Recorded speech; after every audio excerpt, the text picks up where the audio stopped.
आज हम दर्शन करेंगे झारखंड के देवघर में मौजूद 12 ज्योतिर्लिंगों में से एक ज्योतिर्लिंग बाबा बैजनाथ ज्योतिर्लिंग।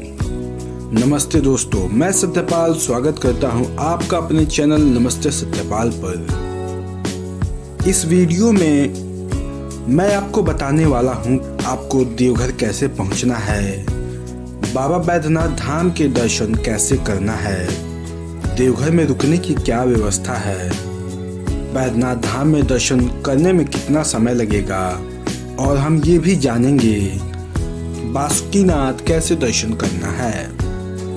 तो चलिए वीडियो को शुरू करते हैं और जानते हैं आप यहाँ तक कैसे पहुँचेंगे। दोस्तों, यहाँ तक आने का सबसे अच्छा तरीका है ट्रेन का। ऐसे तो बैजनाथ में भी रेलवे स्टेशन है, लेकिन जसीडीह रेलवे स्टेशन की कनेक्टिविटी बहुत ज़्यादा अच्छी है। हर एक प्रमुख स्टेशन से जसीडीह तक आपको डायरेक्ट ट्रेन मिल जाएगी। जसीडीह से बैजनाथ मंदिर की दूरी लगभग 6 किलोमीटर है। इस दूरी को आप ऑटो में 30 रुपए देकर कवर कर लेंगे या फिर ट्रेन के माध्यम से जसीडीह रेलवे स्टेशन तक भी पहुंचा जा सकता है। वहीं आसपास के शहरों और राज्यों से भी आपको डायरेक्ट बसेस भी मिल जाएंगी। और अगर आप फ्लाइट से आना चाहते हैं तो देवघर में एयरपोर्ट है जो मंदिर से लगभग 12 किलोमीटर की दूरी पर स्थित है। इस दूरी को आप टैक्सी या ऑटो से कवर कर लें। अब हम लोग बात करते हैं यहाँ रुकने के लिए होटल कहाँ लेना चाहिए। दोस्तों, ऐसे तो आप देवघर में आप कहीं भी रुक सकते हैं। मैं आपको एडवाइस करूँगा आप सबसे पहले आ जाइए टावर चौक चौराहे के पास। यहाँ से रेलवे स्टेशन, बस स्टैंड, मंदिर लगभग 1 किलोमीटर की दूरी पर स्थित है। दोस्तों, टावर चौक चौराहे के पास बजट से लेके वीआईपी होटल मिल जाएंगे। यहाँ पर होटल के रेट 600 से स्टार्ट हो जाता है। 1000 से 1500 के बजट में आपको बहुत ही अच्छा एसी रूम मिल जाएगा। तो रुकने के लिए टावर चौक चौराहा बेस्ट लोकेशन है, आप यहाँ पर रुक सकते हैं। अब हम चलते हैं बाबा बैजनाथ धाम के दर्शन करने। देवघर की गलियों से धीरे धीरे होते हुए हम चल रहे हैं मंदिर की तरफ। रास्ते में आपको बहुत सारी पेड़े की दुकानें भी दिखेंगी, क्योंकि यहाँ बाबा को पेड़ा चढ़ाया जाता है। मंदिर में हम प्रवेश कर रहे हैं सिंह द्वार से। जैसे ही आप मंदिर के अंदर आएंगे, बाबा के दर्शन के लिए सबसे पहले आप लाइन में लग जाइए। यहाँ लाइन में लगने के 2 तरीके हैं, पहला जनरल लाइन और दूसरा वीआईपी लाइन। नॉर्मल दिनों में जनरल लाइन में आपको लगभग 4 घंटे लगेंगे दर्शन करने में, और वीआईपी लाइन में लगभग 1 से 2 घंटा लगेगा दर्शन करने में। और शिवरात्रि के टाइम पर जनरल लाइन में लगभग 7 घंटे लगेंगे लाइन में, और वीआईपी में लगभग 3 घंटा लगेगा। अगर आप शिवरात्रि को छोड़कर कभी भी आते हैं तो आपको बाबा का स्पर्श दर्शन करने को मिलेगा।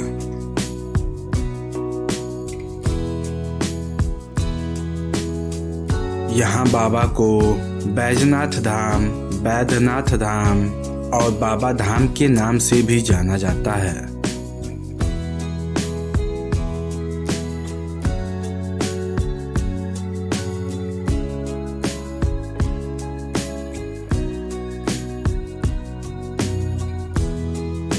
हमने बाबा का दर्शन कर लिया और अब हम बाहर आ गए।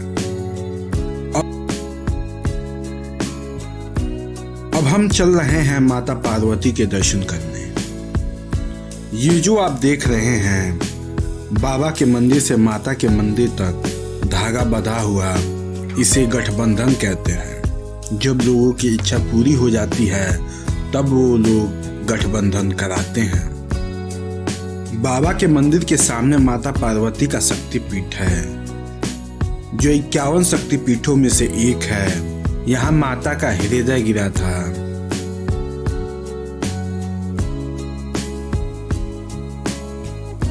हमने माता पार्वती के दर्शन कर लिए।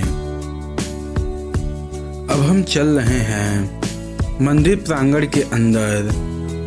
और भी कुछ मंदिर हैं जिनके दर्शन करेंगे और इस मंदिर की कथा को भी जानेंगे, जो कि रावण से जुड़ी हुई है।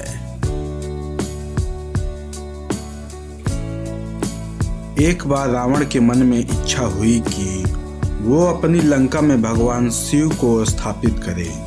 भगवान शिव को प्रसन्न करने के लिए रावण ने घोर तपस्या की। रावण ने शिव को प्रसन्न करने के लिए 9 सिर काटकर यज्ञ में अर्पित कर दिया। जब 10वां सिर काटने जा रहा था, तब भगवान शिव प्रकट हुए और रावण को वरदान मांगने के लिए कहा। रावण ने वरदान में शिव से लंका चलने के लिए मांग लिया। तब शिव जी ने एक शर्त रखी कि जहां भी शिवलिंग जमीन पर रख दोगे, वहीं मैं विराजमान हो जाऊंगा। तब रावण शिवलिंग लेकर लंका जाने लगा, तो उसे रास्ते में लघुशंका लगी। तब रावण ने शिवलिंग एक चरवाहे को पकड़ा दिया और कहा, इसे जमीन पर न रखे। लघुशंका में देरी होने से बालक ने थक कर शिवलिंग जमीन पर रख दिया। फिर जब रावण वापस आया, तो उसने शिवलिंग को हिलाने की बहुत कोशिश की। शिवलिंग नहीं हिला। तब क्रोध में आकर रावण ने शिवलिंग को जमीन में दबाने की कोशिश की, जिससे लिंग का कुछ हिस्सा जमीन में धंस गया। तब से भगवान शिव यहाँ पर वैद्यनाथ के रूप में वास करने लगे। रावण के कटे हुए सिरों की पीड़ा को ठीक करने के लिए भगवान शिव वैद्य के रूप में प्रकट हुए थे। इसी कारण इस स्थान को वैद्यनाथ कहा गया है। हमने मंदिर प्रांगण के अंदर बने गणेश मंदिर, मां अन्नपूर्णा मंदिर, सूर्य मंदिर, सरस्वती मंदिर, बजरंग बली के दर्शन कर लिए हैं। फिर सिंह द्वार से होते हुए हम निकल रहे हैं मंदिर से बाहर।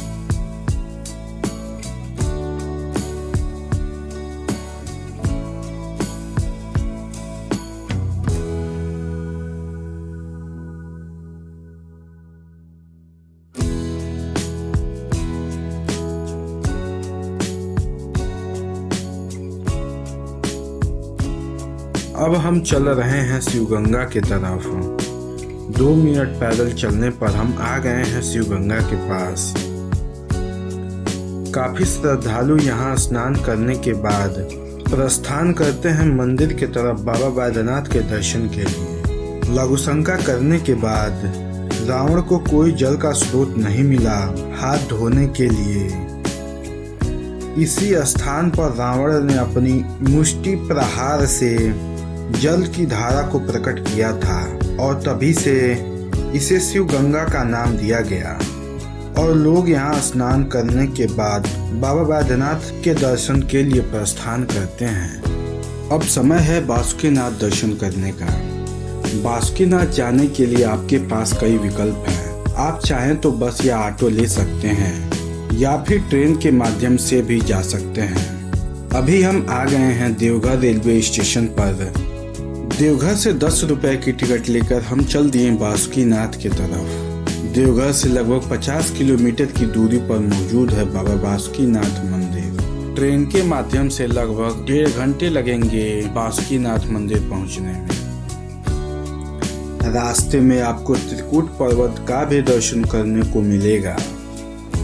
त्रिकूट पर्वत के 3 शिखर हैं, जिन्हें ब्रह्मा, विष्णु और महेश के मुकुट के रूप में जाना जाता है। 3 शिखर होने के कारण इसे त्रिकूट पर्वत कहा जाता है। रावण जब सीता का हरण कर ले जा रहा था, तब जटायु और रावण में इसी जगह युद्ध हुआ था। रावण अपने पुष्पक विमान यहाँ रखता था जब वो वन में तपस्या करता था। जब रावण कैलाश से शिवलिंग ले जा रहा था तब वो यहीं रुका था। 4 से 5 स्टेशन कवर करके हम पहुंच गए बासुकीनाथ रेलवे स्टेशन। यहाँ से हमने ई रिक्शा किया और 10 मिनट में पहुंच गए बासुकीनाथ मंदिर। तो चलिए दर्शन करते हैं बाबा बासुकीनाथ के। इस मंदिर में एक अद्भुत शांति और ऊर्जा की अनुभूति हो रही है। बाबा धाम में आने वाला हर श्रद्धालु बासुकीनाथ धाम में पूजा करने अवश्य आता है। अगर आपने बासुकीनाथ में दर्शन नहीं किए तो बैद्यनाथ धाम में की गई पूजा अधूरी रह जाती है। बासुकीनाथ दर्शन करने में हमें ज़्यादा समय नहीं लगा। मंदिर प्रांगण में कम भीड़ होने से हमने 10 मिनट में दर्शन कर लिया। माना जाता है यहाँ बासुकीनाग ने भगवान की पूजा की थी। बासुकीनाथ में भी आपको स्पर्श दर्शन करने को मिलेगा।